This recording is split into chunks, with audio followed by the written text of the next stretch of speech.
Viewers तेबे आपको स्वागत जनाऊँगी आपणकर प्रिय YouTube channel all in one को बंधु मैंने देखंतु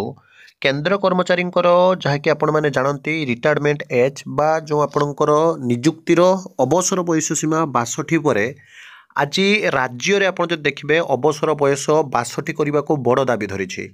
एवं ता सहित विशेषकर शिक्षा मंत्री जो जेटीएस बा जो जेटीसी रु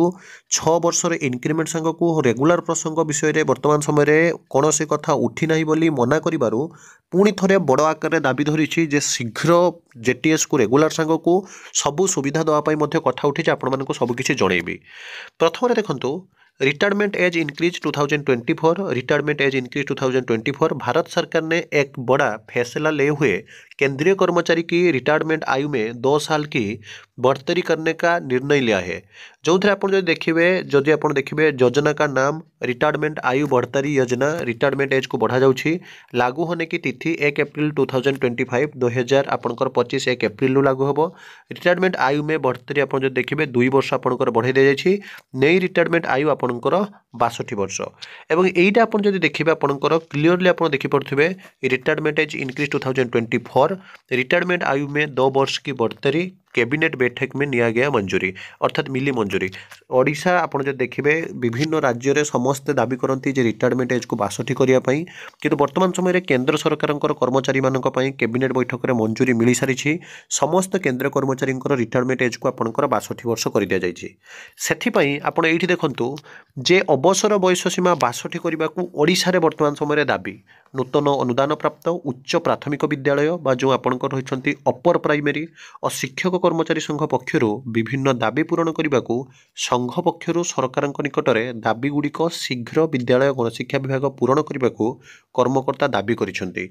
विशेषकर जदि देखिए चाकरी क्षेत्र में जो आपंकर इंटरमीडिएट लागू करने सह ये देखो चाकरी क्षेत्र में इंटरमीडिएट आ गोटे हूँ अवसर बयस सीमा 60 रु 62 करवा आपण मैंने जानती केंद्र सरकार जेहेतु रिटायरमेंट एज वर्तमान समय 62 कर दि जाइए बा सबू केंद्र कर्मचारी वर्तमान समय 62 वर्ष जेहेतु आप रिटायरमेंट नेबे तेणु ओडिशा रे मध्य यथाशीघ्र ताकू लागू करवा एवं विद्यालय रे खाली थिबा शिक्षक पदवी पूरण ये देखो जो पदवी गुड़िक खाली अच्छी से समस्त शिक्षक पदवी पूरण करने सह संघ पक्ष को दाबी कर जाइए। विशेषकर आप देखु गतकाली शिक्षा मंत्री को जितेबाला प्रश्न पचरा जाइथिला जे विद्यालय गणशिक्षा मंत्री अनुग्रह करी कहिबे कि राज्य निकट में नियुक्ति पाइथिबा कनिष्ठ शिक्षक योजना भित्तिक मानकर दरमा बहुत कम थिबा सरकार अवगत अछंती कि जदि अछंती ताहाले सेमानक दरमा वृद्धि पाई और चाकरी नियमित करिया पाई पदक्षेप नेबे कि आगामी भविष्य में प्राथमिक शिक्षक मानकर उन्नति सकाशे सरकार कौन नूतन पदक्षेप नेउछंती।